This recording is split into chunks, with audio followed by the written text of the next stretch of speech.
Fala galera, tudo bem? Professor Alexandre Ferreira Gonçalves aqui na área. Venho trazer vocês, você amante, né, dos esportes de combate. Esse canal tem a proposta de trazer muitas informações científicas, trazendo dados, principalmente com artigos. A gente vai ter um bate-papo e deixar a nossa opinião.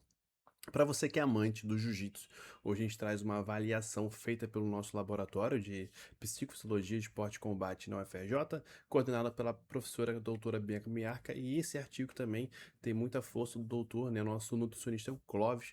Então, uma validação de um teste específico voltado para o jiu-jitsu. Então, se você é amante, então trago para você esse artigo. Então ele traz essa análise, né? Qual o objetivo desse artigo? É o BJJ Fitness Test, é um teste de avaliação de performance em atletas de jiu-jitsu. Simples, é prático, muito fácil de se aplicar. E um detalhe chave desse artigo que ele traz é a aplicação de profissionais, tanto profissionais como não profissionais, né? Competidores de alto rendimento, aquelas pessoas que competem ali o jiu-jitsu porque gostam dessa modalidade esportiva de esporte de combate. Então vou me enquadrar aqui e vamos iniciar, vamos trazer esse artigo para a gente debater um pouco mais. Então, se você treina ou conhece alguém que treina jiu-jitsu e gosta muito de jiu-jitsu, então esse artigo aqui vai ser bem interessante. Então vamos lá. Então, trazendo aqui qual é o objetivo, né? Esse artigo ele traz uma ciência e performance do jiu-jitsu, né? Diferença fisiológica e técnicas entre competidores e não competidores. Então tá aqui a referência dele, mas já vou passar aqui pra gente ver. Então aqui tá o enquadramento do jiu-jitsu, né? Então esse é o artigo validado aí pelo Clóvis, encabeçando junto com a nossa coordenadora. Eu também tive o prazer de participar desse artigo, então outros profissionais na área de esporte e combate. Vamos lá. O que que é, né? Qual era a necessidade dessa avaliação específica? Então, quando você vai construir um teste dele, uma validação, você vê as seguintes questões. Existem muitos testes genéricos relacionados ao jiu-jitsu, mas há uma grande necessidade de um teste específico, né? Que é o BJJ Fitness Test, que é o quê? Mimetizar, você imitar movimentos de combate, movimentos, questões técnicas, questões fisiológicas, biomecânicas, questões técnico-táticas que envolvem a performance. Vai trazer uma demanda fisiológica, uma informação da frequência cardíaca, uma informação do desempenho desses atletas, mais direcionados a movimentos específicos, movimentos direcionados à realidade do combate. Mesmo que cada um tenha o seu estilo de jogo, seu estilo de luta, é muito importante essa avaliação como uma solução para você entender as respostas fisiológicas, metabólica e técnico-tático para o esporte de combate jiu-jitsu. Então a relação da problematização é: tem um teste genérico, que são testes que não vão estar trazendo a complexidade do jiu-jitsu, e a gente traz uma proposta de um teste que vai mimetizar, né, imitar três elementos-chave do jiu-jitsu, mesmo que cada um tenha o seu jogo, sua característica. Esse teste é muito fácil de aplicar e bem importante. Trazendo a evolução, então, direto ao ponto, como é que é o teste, ele é composto por três movimentos, que é o double leg, a passagem de guarda e o armlock na guarda. Então, são os três movimentos chaves, né? O combate, eu sempre falo de eventos chaves porque o combate começa em pé. A partir do momento que vai acontecer, se vai puxar, enfim, começa em pé. Depois o movimento de passagem de guarda, depois o movimento dentro da guarda. Então você pensa que o double leg aqui, ele vai ter uma distribuição de 20 segundos, ó, fazendo o máximo possível de ações de entrada. Você vê que aqui não projeta, é apenas entrar em contato com o seu oponente, parceiro que está te ajudando e voltar. Então, posição inicial, perfeito. E posição final. Então, em 20 segundos, eu vou fazer o máximo de entrada que eu conseguir em máximo entrar. Qual é a proposta? A proposta está aqui: entradas explosivas de queda, né? Focando na potência dos membros inferiores e transições, que é o vai e volta, vai e volta. Esse é o primeiro bloco. Faço 20 segundos, descanso 10, vou para o segundo bloco, que é guarda, né? Passagem de guarda. Então, basicamente, aqui são movimentos laterais. Tá? Eu quero passar a guarda, eu quero estar simulando na posição de guarda, agilidade, o controle. Então é muito importante esse movimento que sempre se busca, um movimento de controle de posição, de ganhar uma vantagem na posição. Então eu tenho uma posição inicial e a posição final. Destacas aqui que a mão aqui, o Clóvis está até fazendo, uma mão no ombro, uma mão no joelho, e o pé dele tem que passar da linha do quadril aqui, ó. Ele tem uma linha a passar. Então, esse teste você vai fazer para um lado e para o outro. Então, como no primeiro exercício você conta o número de repetições, aqui o número de passagens. E aí dentro da guarda fechada, a gente vai ter o que? O armlock na guarda. Então, posição inicial, ó, os dois braços aqui juntos, segurando. Aí eu tenho que sair do meu quadril e executar o movimento. Então, faço para o lado direito, para o lado esquerdo, que nem a passagem na guarda.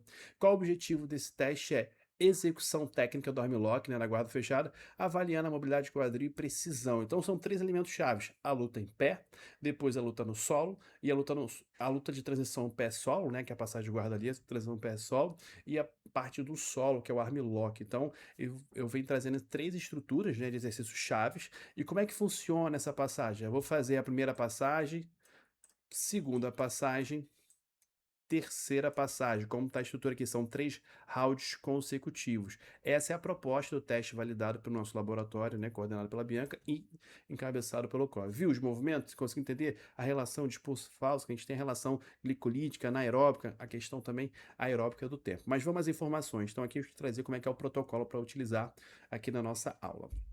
O segundo ponto é qual foi a estrutura que foi feita esse artigo, né? Tiveram 50 atletas no total, com essa faixa etária de 18 a 35 anos, eram azul ou preto, então tem todas as graduações aqui possíveis, masculino e feminino, tem ambos os sexos. Então, tinham 72% de competidores, não competidores era 28%. Isso é interessante porque ele mesclou tanto, ele vai comparar competidores e não competidores, que é a realidade do jiu-jitsu. Vai trabalhar com atletas de alto rendimento, mas também vai trabalhar com as pessoas que competem, vão competir as competições principais, mas é muito mais por hobby e outro fim. Aqui está a caracterização, né, e a distribuição que ele utilizou. Então, é bem importante a gente entender isso aqui para o controle estatístico, né, toda a distribuição que ele fez.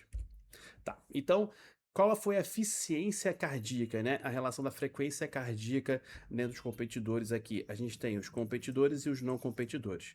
A frequência de repouso mostra o quê? Que os competidores apresentaram valores significativamente menores, então são mais condicionados. Muito se explica pelo tempo de competição, pelo estresse que são ofertados, por toda a resposta fisiológica que eles já são treinados, tá?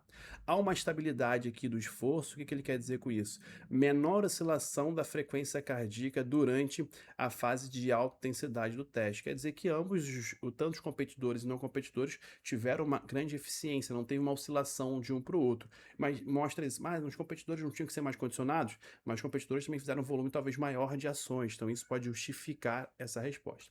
E a recuperação, que mostra o nível de condicionamento, principalmente a capacidade aeróbica, mostra que os retornos basais, rapidamente, né, é o principal marcador fisiológico da elite. Então, os atletas competidores tinham melhor recuperação. Os competidores, melhor frequência de repouso, melhor recuperação ao final do ciclo do teste, mostra a diferença de nível competitivo de um para o outro. Tá? Então, como é que é importante a gente saber esses preditores de performance? A frequência de repouso é um indicador fundamental da eficiência cardiovascular e adaptação, né, crônica ao treinamento, então eles estão adaptados cronicamente. A frequência de recuperação, ela teve uma resposta positiva logo ao final do teste ali, primeiro 2 minutos. Isso extingue muito as capacidades de resistência de energia dos competidores, nível de condicionamento, a percepção de esforço. A elite percebeu menores esforços, né, para a mesma carga comparando com os não competidores. Então, a elite já tem um limiar, né? Ele consegue ter um limiar muito maior de dor, ele suporta muito mais as capacidades de alta intensidade. E o volume de queda, que foi a capacidade que teve um princípio de preditor técnico de sucesso. Então, manter ali a entrada de queda, que é o primeiro exercício do bloco, exige muito as capacidades neuromusculares, capacidade de aplicação de força no menor tempo possível em alta intensidade. Isso, assim, no português, queima a perna, né? Fadiga muito a perna desses atletas. Então, esse pode ser um preditor de sucesso, né? Numa situação de muito cansaço, quando a outra for em pé, ele precisar manter essa capacidade neuromuscular em alta intensidade. E com isso, quais são as aplicações práticas, né? A gente sabe que na nossa aula aqui o objetivo é direcionar, não é querer dar uma aula, mas trazer um artigo que fala de alguma coisa direcionado a alguma modalidade de esporte de combate, quando a gente pensa nesse teste. Qual é o diagnóstico de falha? E, cara, esse slide aqui é fundamental. Isso que vai justificar o porquê de você aplicar aquele teste. Simples, direcionado, você não tem custo nenhum, você vai usar um companheiro seu de treino, você só precisa de um cronômetro e anotar o número de passagens a cada bloco e identificar o quê? Quais são os diagnósticos de falha? E identificar a queda do volume técnico ou fadiga. Então, por exemplo, se no primeiro bloco, vou rabiscar aqui, tá? Ele faz 20 entradas de queda. No segundo, ele faz 16. E no terceiro bloco, ele só faz 10. Então, talvez a capacidade neuromuscular dele não consegue sustentar essa demanda em alta intensidade. Então, opa, preparador físico, o que que tinha que melhorar aqui? Tem treino de tatame, o que precisa melhorar aqui? Ou ele conseguiu manter, mas em qual fase eu estou fazendo essa avaliação? Numa fase específica, numa fase de competição? É numa reta final de competição? Só para entender, não justificar o que faz e o que esperar de cada momento. Então, esse diagnóstico de falhas ele é fundamental. Identificar essa queda de volume e fadiga é muito importante, porque eu consigo treinar área específica, como potência de queda, resistência de guarda, enfim, o objetivo que você quer para aquela situação. Então, se ele diminuiu o número de golpes ou perdeu a qualidade daquela técnica, o que que foi? Foi mais cardio? Foi uma frequência cardíaca muito elevada que ele não conseguiu sustentar? Foi a capacidade neuromuscular que não conseguiu ser sustentada? Então, essas avaliações são muito importantes e mais ainda é saber em que fase fazer. Por isso que tem um ajuste da priorização. Eu vou pegar o Campeonato Brasileiro, que é um dos campeonatos muito importantes aqui na nossa aqui no Brasil. Então eu estou começando o ciclo do brasileiro. Vou fazer esse teste? É uma resposta. Mas vou fazer esse teste faltando 3 semanas para o brasileiro? É uma outra resposta. Então os ajustes dessas informações vão fazer o quê? A nossa periodização, o direcionamento do planejamento, tanto na questão neuromuscular, preparação física, ou na questão técnica ali, né? Quando a gente fala do tatame.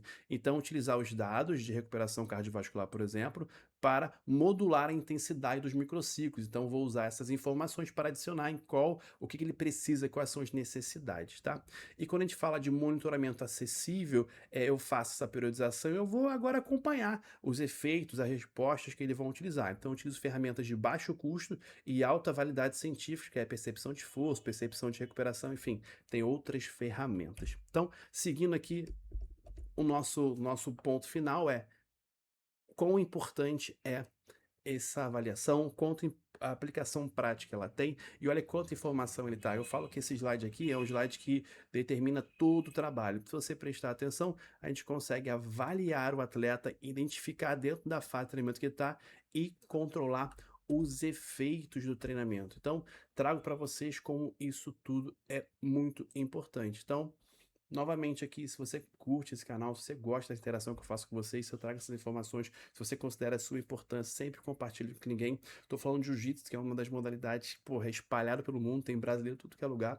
E olha a importância de um teste desse, um teste simples, muito fácil, prático, e olha quantas ferramentas pode utilizar, tá bom? Se gostou, novamente, curte, comente, trazendo sempre conteúdos direcionados para vocês. Espero que você goste e até a próxima. Valeu!